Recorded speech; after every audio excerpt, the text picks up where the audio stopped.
প্রথম নাম্বার আমার সন্তান, বাবা মা হিসেবে সন্তানের হকগুলা আদায় করে দিব, আবার সন্তান হিসেবে আব্বা আম্মার হকগুলা আদায় করে দিব, ভাই হিসেবে বোনের হক আদায় করে দিব, বোন হিসেবে ভাইয়ের হক আদায় করে দিব, স্বামী তার স্ত্রীর হক আদায় করে দিবে, স্ত্রী তার স্বামীর হক আদায় করে দিবে।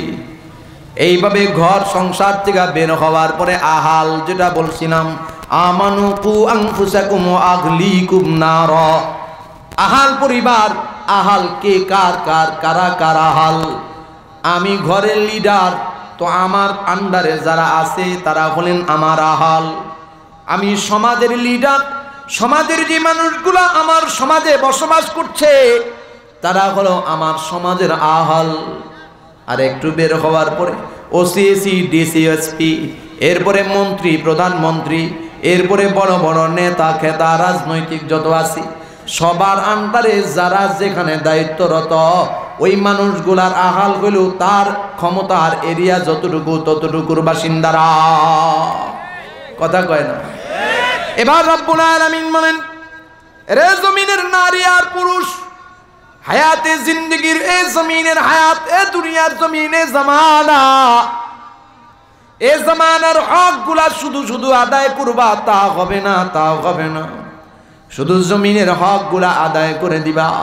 উদাহরণ, সন্তান নেই, ভালো ভালো খাবার চিনায় দিলাম, পরিচয় করায় দিলাম।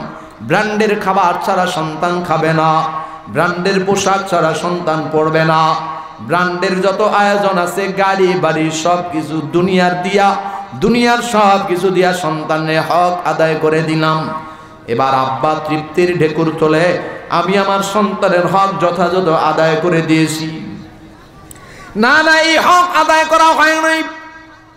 জাগতিক দুনিয়ার এই হক আদায় করার পরে এই সন্তান যদি কবরের ময়দানে গিয়া ধরা খায়া যায়, এই সন্তান যদি হাসরের ময়দানে গিয়া ধরা খায়া যায়, মিজান পুলসিরাতের গুড়ার মধ্যে গিয়া যদি ধরা খায়া যায়, তো সন্তান তখন রব্বুল আলামিনের দরবারে দাঁড়ায়া বলবি, রব্বানা ইন্না আতানা সাদাতানা ওয়া কুবারানা ফাআদাল্লুনা সাবিলা। ও আমার রব, আমি যার কি বলে, আমি যার অধীনে ছিলাম, হোক আমার বাবা, হোক আমার মা, হোক আমার লিডার, হোক আমার দলনেতা, যে যেভাবে যেখানে যার অধীনস্থ আমি ছিলাম, তারা আমাকে যেভাবে পরিচালিত করেছি, আমি ওইভাবে পরিচালিত হয়েছি। তাদের পরিচালনার কারণে আজকে আমি দুনিয়ার হকগুলা যথাযথ পাইলেও কবর, হাসর, মিজান, পুলসিরাতের হকগুলা আমি যথাযথ পাই নাই। আজকের এই দিনে আমি জাহান্নামী হয়ে গেলাম। ওগো রব, আজকের এই দিনে যাদের কারণে আমি জাহান্নামী হইলাম, তাদেরকে আগে জাহান্নামে ঢুকায়া দেন, জাহান্নামে ভিতরে ঢুকায়া দেন। ওদেরকে জাহান্নামে ঢুকানোর পরে আমি আপনার জাহান্নামে যাব। জোরে আওয়াজ করে বলেন নাউজুবিল্লাহ। ও মন কার লাগিয়া কান্দ তুমি, কার লাগিয়া হাসো, বলেন ও মন কার লাগিয়া কান্দ তুমি, কার লাগিয়া। যে তোমারে করলো সৃজন, যে তোমারে করলো সৃজন, তারই ভালোবাসো, কার লাগিয়া কান্দ তুমি, কার লাগিয়া হাসো, বলেন ও মন কার লাগিয়া কান্দ তুমি, কার লাগিয়া। বলবো নাকি? মোহতারাম মুহাজিরিন, যারা দাঁড়ায় আছে তারা কি কয় খেয়াল করেন। রব্বুল আলামিনের ওই আদালতে কিবরিয়ায় দাঁড়ায় সন্তানগুলো অভিযোগ দায়ের করবে, আব্বা আম্মার বিরুদ্ধে অভিযোগ দায়ের করবে, স্ত্রী তার স্বামীর বিরুদ্ধে অভিযোগ দায়ের করবে, কোথাও কোথাও স্বামী তার বিবির বিরুদ্ধে অভিযোগ দায়ের করবে, দলের নেতা কর্মীর বিরুদ্ধে সদস্যরা অভিযোগ দায়ের করবে। মুহতারাম মুহাজিরিন, তাইলে হকগুলা কেমনে আদায় করা লাগবে? আল্লাহ বলেন ওয়া আতিজাল কুরবা হাক্কাহু, এই জমিনের হকগুলা আদায় করার পাশাপাশি পরকালের হকগুলাও যথাযথ আদায় করে দিতে হবে। কেমনে আদায় করব খেয়াল করেন। হায়াতে জিন্দেগির এই দুনিয়ায় আমি যেমন চাই না আমার আব্বা আগুনে পুড়া যাক, জোরে বলেন ঠিক না বেঠিক? আমি চাই না আমার সন্তান আগুনে পুড়া যাক, মা বাবা চায় না সন্তান আগুনে পুড়া যাক, স্বামী চায় না তার স্ত্রী আগুনে পুড়া যাক, স্ত্রী চায় না তার স্বামী বিপদে পড়া যাক, এইভাবে বন্ধু চায় না বন্ধু বিপদে পড়া যাক, ভাই চায় না বোন বিপদে পড়া যাক। জমিনে যেমন আপনজন চায় না আপনজন বিপদে পড়া যাক, রব্বুল আলামিন বলেন সেম জিনিসটা তুমি যদি আপন হয়ে থাকো, তোমার উপরে যার হক আছে ওই মানুষগুলা সম্পর্কে তুমি এতটুকু কামনা করতে হবে, আমার হকগুলা দিয়া আমার হক আদায়ের কোনো জায়গায় কোনো ঘাটতির কারণে যেন আমার আপন মানুষগুলা কবরে বিপদে পড়া যায়, হাসরে বিপদে পড়া যায়, কিয়ামতের ময়দানে আল্লাহ যেন তাদেরকে জাহান্নামী না বানায়া দেয়। এই জমিনে বিপদ থেকে বাঁচার জন্য, মুসিবত থেকে বাঁচার জন্য যেমন তার হকগুলা যথাযথ পালন করেছি, ঠিক তেমনি ভাবে যে হকগুলা আদায় করলে পরে আমার অধীনস্থ মানুষগুলা কবরের ময়দানে আগুনে পড়বে না, হাসরের ময়দানে বিপদে পড়বে না, ভয়ঙ্কর জাহান্নামের আগুনে জ্বলবে না, ওই হকগুলাও যথাযথ আদায় করে দিতে হবে। এ কথাই আল্লাহ বলেন, আত্মীয় স্বজন যারা আছে তোমার অধীনস্থ যারা আছে তাদের হকগুলা যথাযথ পালন করে দাও। মুহতারাম হাজিরিন, আফসোস আর পরিতাপের বিষয় হলো আমরা লক্ষ্য করেছি হায়াতে জিন্দেগির এই দুনিয়ায় আমরা আমাদের সন্তানদেরকে দুনিয়া চিনায়া দিতে পারলে নিজের কাছে বড় গর্ব লাগে, ভালো লাগে, নিজের ভিতরে আলাদা মজা লাগে। আমি আমার সন্তানের দুনিয়া চিনায়া দিতে পেরেছি, এমন মজা লাগা এমন ভালো লাগার মানুষ জমিনে আছে না নাই? জমিনের সব চিনায়া দিয়েছি, কিন্তু আল্লাহ চিনাই নাই, রাসূল চিনাই নাই। কবরের ভয়ঙ্কর অবস্থা সম্পর্কে সন্তানকে কোনো দিন অবহিত করি নাই।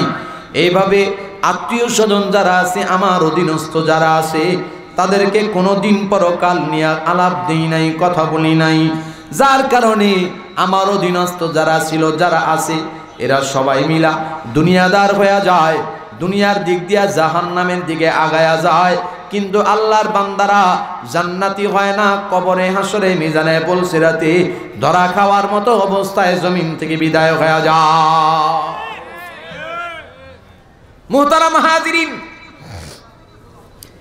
এই সন্তানের হকগুলা সন্তানকে না দেওয়ার কারণে এক সময় সন্তান আব্বার অবাধ্য হয়ে যায়, আম্মার অবাধ্য হয়ে যায়, ভাই ভাইয়ের কথা শুনে না, ভাই ভাইয়ের সাথে ঝগড়া দ্বন্দ্ব, ভাই বোনের সাথে ঝগড়া দ্বন্দ্ব। ওহো, আরেকটা গুরুত্বপূর্ণ কথা তো রয়ে গেছে, বলমুনি, হকের ব্যাপার। হক আমরা সব থেকে যে হকটার ব্যাপারে গাফলতি করি, ওনাদের কি কষ্ট হইতেছে? উঠা বসা করলে তো মুশকিল। আমরা সব থেকে বেশি গাফলতি যে জায়গায় করি ওই জায়গায় হলো আব্বা তার ছেলে মেয়ে নিজের উপস্থিতিতে হায়াতে জিন্দেগিতে আব্বা তার ছেলে মেয়ে দুইজনকে নিজের সম্পত্তি যতটুকু আছে কম হোক বেশি হোক বুঝায় দেয় না। আসতে বলেন যে কেন দেয় না? আব্বা কেন দেয় না? একটা কারণে দেয় না, এটা যুগ যুগ থেকে চলে আসছে।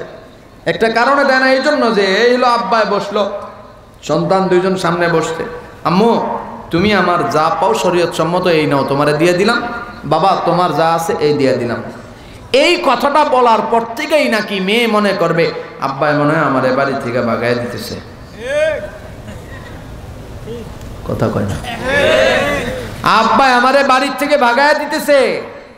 এই জন্য আব্বাই এই একটা মনে হয়, আব্বাই মনে হয় ভাগায়া দিতেছে বাড়ির থেকে চিরতরে, এই মনে হয় কথাটার কারণে যুগ যুগ থেকে আব্বা, যারাই আব্বা, যেখানের আব্বা, যুগ যুগ থেকে আব্বা কোনোদিন নিজের উপস্থিতিতে সন্তানদেরকে জায়গা ভাগ করে দিতে চায় না। যদি মেয়ে মনে করে আব্বাই বুঝি আমারে ভাগায়া দিতেছে, আসলে এটা হলো শয়তান আর নফসে ভিতরে ঢেলে দিছে। হাত্তাকে ভাই নিজেও তার বোনকে হক দিতে চায় না।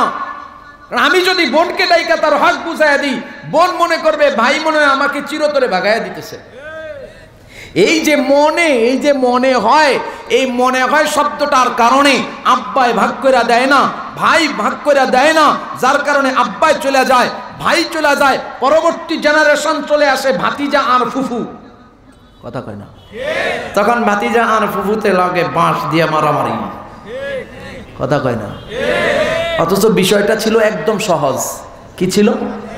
আব্বা তার 2 সন্তানকে বসায়া, মারে তুই মনে করিস যা মনে করিস করতে পারিস, কিন্তু শরীয়ত আমাকে নির্দেশ দিয়েছে আমার উপস্থিতিতে, আমার যা যদ্দূর হোক আমার উপস্থিতিতে এই নিয়ে আমি এতটুকু তোরে করে দিলাম। হ্যাঁ, আব্বা যদি এতটুকু না করতে পারে, অন্ততপক্ষে ভাই তার বোনকে বসায়া বলবে, আব্বা তো চলে গেছেন, আফু বা বোন শোনো, তোমরা আমার ছোট বা বড়, এই যে তোমাদের হকগুলা এইভাবে বুঝাইয়া দিলাম, এটা শরীয়ত সমর্থিত, শরীয়ত নির্ধারিত, আল্লাহ তোমার ভাগ্যে এটা রাখছেন, তোমার ভাগে এটা রাখছেন, তোমার ভাগটা তোমাকে বুঝাইয়া দিছি। এরপর বোন যদি মন খারাপ করে বুঝাইতে চায়, ভাই মনে হয় আমাকে ভাগাইয়া দিতেছে, এই মন খারাপ করার টাইম না দিয়া, বোনকে এতটুকু সময় না দিয়া, বোনকে সাথে সাথে বলে দেওয়া, আপু শোন, বোন শোন, এই যে তোর ভাগটা তোরে দিয়া দিছি, এটা যদি তোর ভাগটা তোরে না দিতাম, তুই যতদিন আসতি যাইতি, আমার ঘরের মধ্যে তোর ভাগের অংশের তোর সেই সম্পদটা ভোগ করতি, এতে আমার বাহাদুরি রইল কোথায়? আমি তোর ভাই, তোরটা তোরে খাওয়াইলাম, আমার বাহাদুরি কোথায় রইল? বরং শোনে, তোরটা তোরে দিয়ে দিলাম, যা তুই যা করবি তোর এখতিয়ার, বাকি জিন্দেগি এই ভাই যতদিন বেঁচে থাকবে ততদিন আসবি যাবি, আমি তোর মেহমানদারি করব। এই জায়গায় একটা মাসালা আছে, কঠিন বিষয়, অনেকে খেয়ালই করি না। এই যে হুজুর আছে না, একটা হাদিস আছে না, ঘরে মেহমান আসলে আল্লাহর রহমত আসে। ঘরে মেহমান আসলে আল্লাহ কুদরতি ভাবে ঘরের মালিকের চেহারার দিকে তাকায়া থাকে, কলজার দিকে তাকায়া থাকে, যে চেহারা কলজার অবস্থাটা কি, এটা কোন জায়গার, এই মেহমানটা কোন জায়গার মেহমান জানেন? হ্যাঁ, আমভাবে সব মেহমানই, তবে উল্লেখযোগ্য মেহমান হলো এইটা যারে হক দিয়া বাগাইয়া দিছেন বাড়ির থেকে, যারে অধিকার দিয়ে বাড়ি থেকে পাঠাইয়া দিছেন, নে তোর অধিকারটা তোরে দিয়ে দিলাম, বাকি জিন্দেগি তুই আসবি যাবি। এই অধিকারটা নিয়ে যাওয়ার পরে কোনো মেহমান যদি ঘরে আসে, তখন আমার চেহারাটা কি হয়, আমার দিলের হালত কি হয়, আল্লাহ ওই জায়গার থেকে দেখে আর ওই জায়গার থেকে রহমত নাজিল করে। আর যদি এরকম হয়, তোর ডানা তোর দিয়ে দিছি, আবার আইসে কা, চেহারা ফিরে এদিকে ওদিকে, একবার ওদিকে একবার ওদিকে, ওরটা ওরে দিয়ে দিছি, আইসে কা আমার বাড়ি।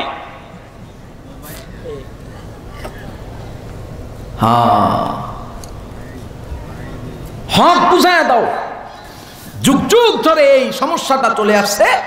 আব্বা ওই ভয় করছিল যে মেয়েটা কি জানি মনে করে, ভাই ওই ভয় করছিল আমার বোন কি জানি মনে করে। এই কি জানি মনে করে এটা শয়তান আর নফসের যন্ত্রণা, নফসের মন্ত্র ওরা ভিতরে ঢুকায়া দিছিল। এই কি জানি মনে কইরা এটা না করার কারণে পরবর্তী জেনারেশন ভাতিজা আর ফুফুদের সাথে লড়াই চলতে থাকে। এই জন্য সমস্যার সমাধান ওই জায়গায় করে দিতে হবে, যেখানে গোড়া ওখানেই। বাবা তোমারটা তোমারে দিয়ে দিছি, বাকি জিন্দিগি আসবার। হ্যাঁ, কারো যদি এরকম অপশন হয়, একেবারে গরিবী হালত, আব্বার দেওয়ার মতো তেমন কিছু নাই, ভিটামাটিরা আছে, তার 1 ছেলে বা 2 ছেলে বাস করতেছে, এখানেও সমাধানটা ওইভাবে আব্বার উপস্থিতিতে করে দেওয়া। মারে কম পারি বেশি পারি, তোরে তো বিয়ে দিয়ে দিছি, এখন এই বিটাটার এই অবস্থা, তোর 2 ভাই থাকতেছে, তুই যদি আমার উপস্থিতিতে তোর ভাইদেরকে তোর হক থেকে এইভাবে মাফের একটা বিধান, যদিও শরীয়ত সম্মত এটা খুব কম, কিন্তু উপস্থিতিতে যদি আব্বা এটার বিধান করে যাইতে পারে তাইলে হ্যাঁ, কিন্তু এটাও করে না, ওই রকম সমাধানও করে না, যার কারণে যুগ যুগ থেকে ঝামেলা, দ্বন্দ্ব, যুদ্ধ, বিগ্রহ চলতে থাকে। একজন আরেকজনের ছায়া পর্যন্ত দেখতে পারে না, ছায়া পর্যন্ত দেখতে পারে না। মোহতারাম হাজিরিন, খুব খেয়াল করবেন, ফুফুর হকের ব্যাপারে কোথায় আসছে, ভাই বোনের হকের ব্যাপারে আসছে। ভাই বোনের হকটা আদায় না করার কারণে, আব্বাই তার সন্তানের হকটা পুরাপুরি ফিল আপ না করার কারণে এটা গিয়ে ঠেকছে ফুফুর উপরে। আমার তো ফুফুর উপরে বিষয় না, আমার হলো আমার বোনের উপরে। আমার আব্বাই যদি এটা করে যাইতো, আব্বাই যদি তার বোনের উপর করে যাইতো, তাহলে এটা আমার ফুফু পর্যন্ত গড়ায় না। হ্যাঁ, তাই বলে কি এখন আমার ফুফুরটা দেয়া লাগবে না? লাগবে, কিন্তু আমি আগামী থেকে সতর্ক করার জন্য বিষয়টা বলে গেলাম। আজকের এই উপস্থিতি এখানে আমরা যারা আছি এবং মাইকের আওয়াজ যতটুকু যায়, আশা করি মায়েরাও বুঝবেন। প্যান্ডেল আছে নাকি মহিলাদের? আশা করি মায়েরাও বুঝবেন, বোনেরাও বুঝবেন, আপনার হক ভাইয়ের কাছ থেকে যদি নিতে হয়, আব্বার কাছ থেকে যদি নিতে হয়, কাট সাট ক্লিয়ার কাট কথা, আব্বার উপস্থিতিতে ভাই বোন দুইজন, ভাইয়ের উপস্থিতিতে ভাই বোন দুইজন যদি এই ক্লিয়ার কাট কথা না বলতে পারেন, আপনাদের সন্তানরা ভবিষ্যতে এটার জন্য বহুত রক্ত ঝরাবে। কারণ জমানা প্রতিনিয়ত ভালো আসতেছে না খারাপ আসতেছে, খুব সাবধান।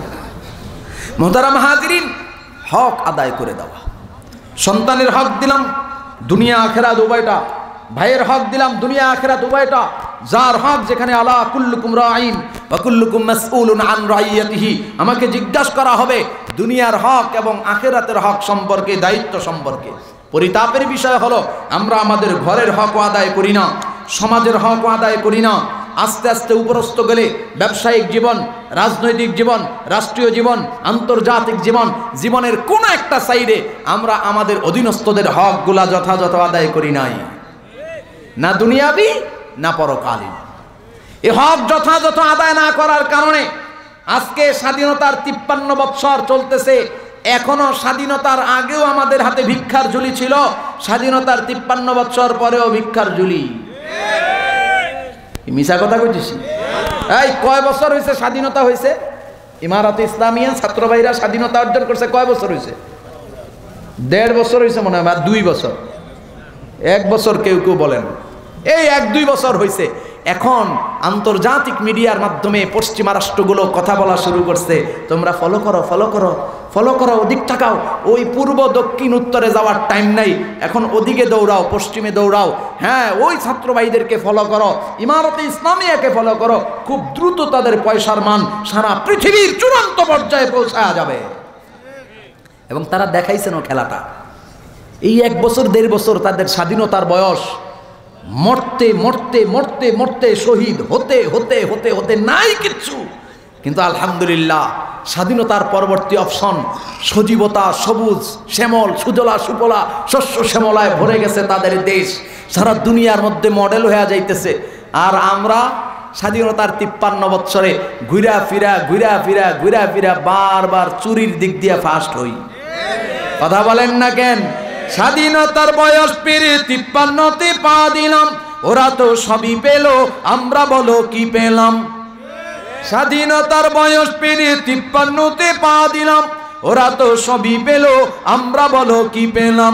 শান্তির লাগি কান্দা মরি, শান্তির নাহি কোথাও লেশ, দেখতে দেখতে গোল্লায় গেল আমার সোনার বাংলাদেশ, দেখতে দেখতে গোল্লায় গেল আমার সোনার বাংলাদেশ, একে একে শেষ করেছি সবার দেখা হইল শেষ, দেখতে দেখতে গোল্লায় গেল আমার সোনার বাংলাদেশ, দেখতে দেখতে গোল্লায় গেল।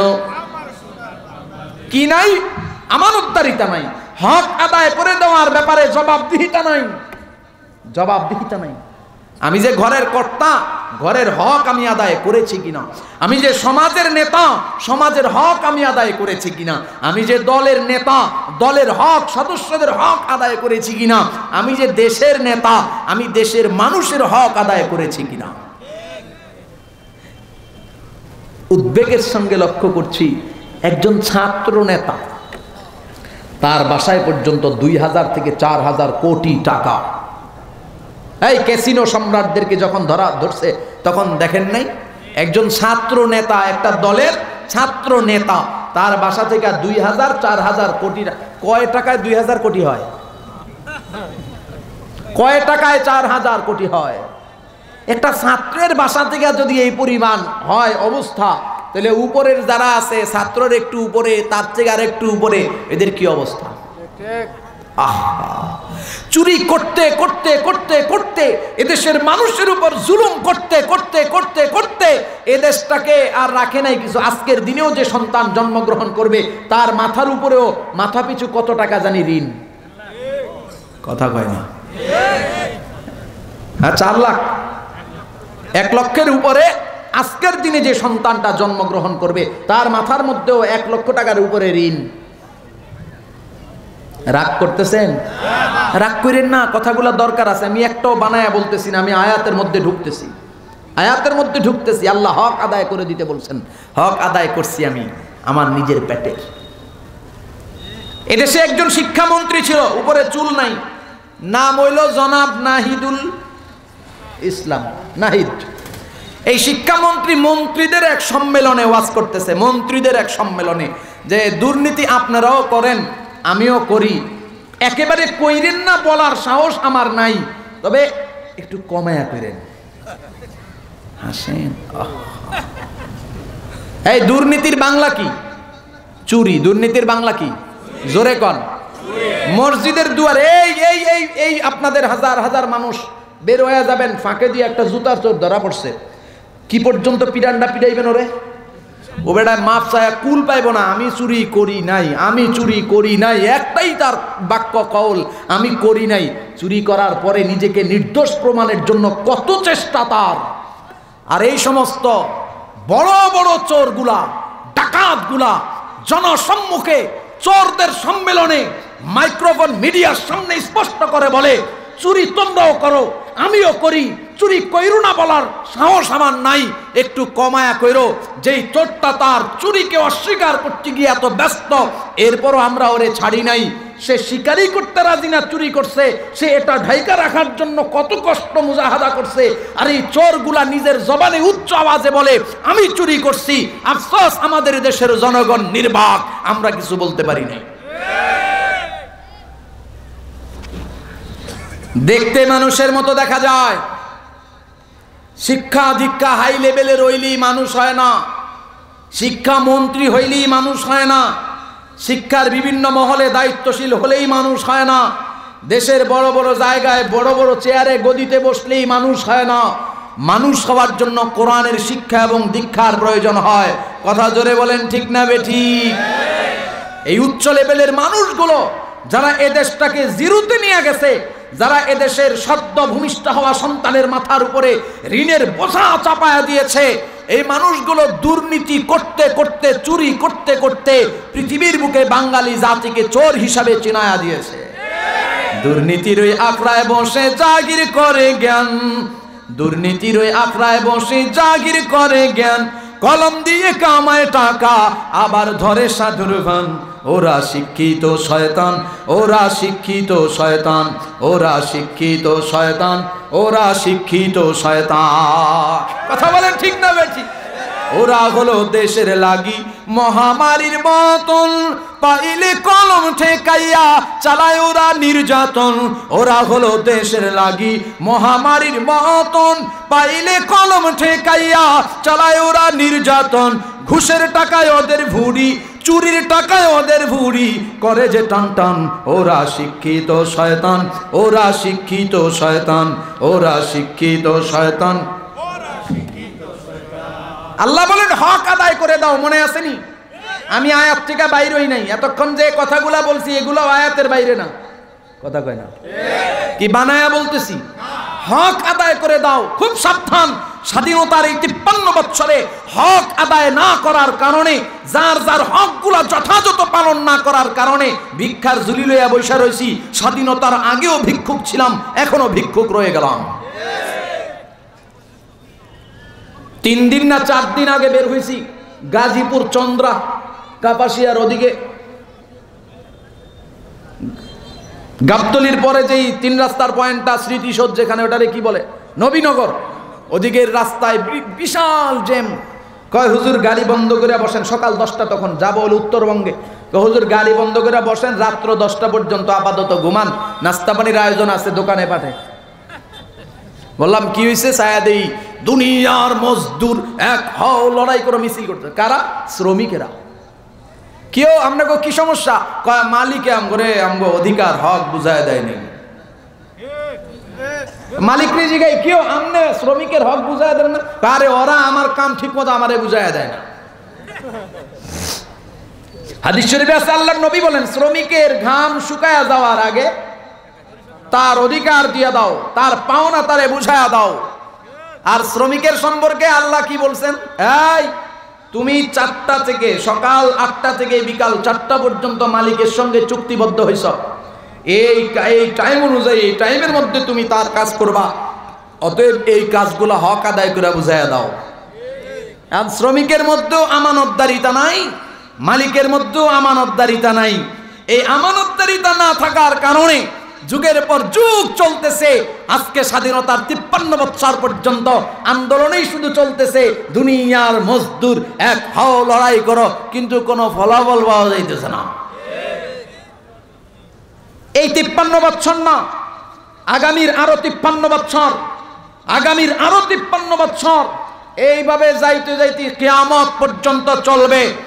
যতদিন পর্যন্ত রাষ্ট্রের সর্বমহলে হক আদায় করে দেওয়ার ব্যাপারে যত্নশীল না হবে মানুষ, আমানতদারিতা না হবে, জবাবদিহিতা মানুষের কাছে না থাকবে, ততদিন পর্যন্ত কোনোদিন এ বাংলার জমিন না, সারা পৃথিবীতেও মানুষ শুধু আন্দোলন করবে, সংগ্রাম করবে, শান্তি প্রতিষ্ঠা হবে না, মানুষ তার হক খুঁজে পাবে না।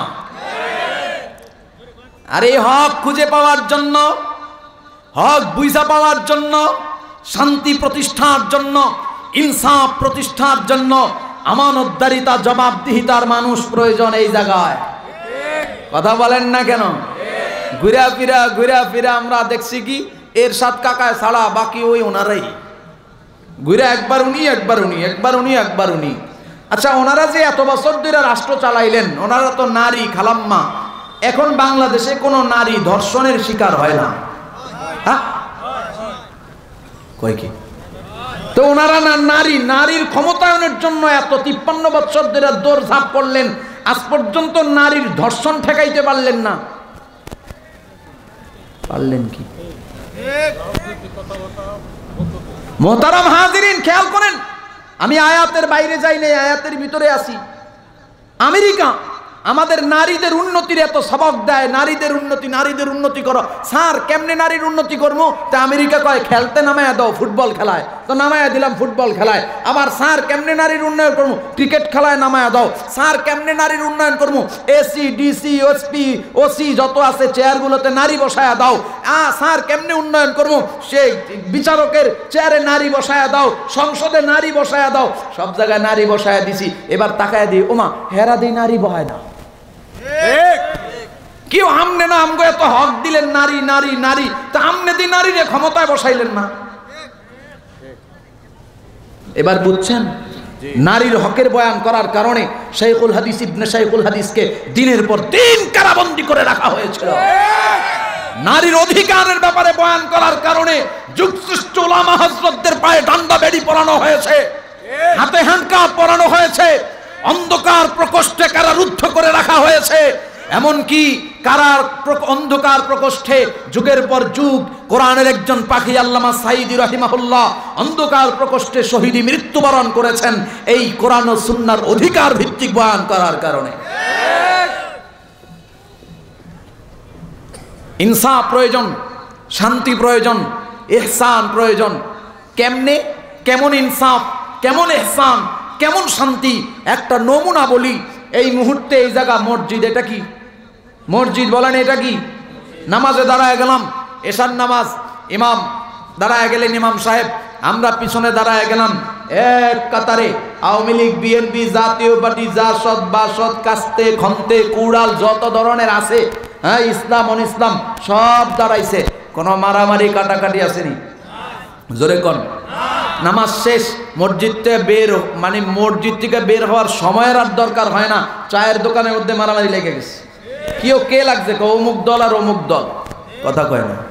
তাইলে বোঝা গেল মসজিদের কাতারের মধ্যে সব দল একসাথে দাঁড়াইছি, মারামারি নাই, কাটাকাটি নাই, হিংসা বিদ্বেষ নাই, দলাদলি নাই। তাহলে এটা শান্তি, এটা শান্তি। আফসোসের বিষয় হলো আমরা এই শান্তিটাকে মসজিদের ভিতরেই রাখতে চাই, বের করতে চাই না। এই শান্তিটা মসজিদের ভিতর থেকে বের করলে কেমন হয়? এই শান্তিটাকে মসজিদের কাতার থেকে টাইনা বের করতে হবে, ব্যক্তি জীবনে ফিট করতে হবে, পারিবারিক জীবনে ফিট করতে হবে, সামাজিক জীবনে ফিট করতে হবে, রাজনৈতিক জীবনে ফিট করতে হবে, রাষ্ট্রীয়, আন্তর্জাতিক, ব্যবসায়িক জীবনের প্রত্যেকটা সাইডে এই শান্তিটা ফিট করতে হবে। তাহলেই হবে সারা দুনিয়ায় ইনসাফ ইহসানের রাষ্ট্র।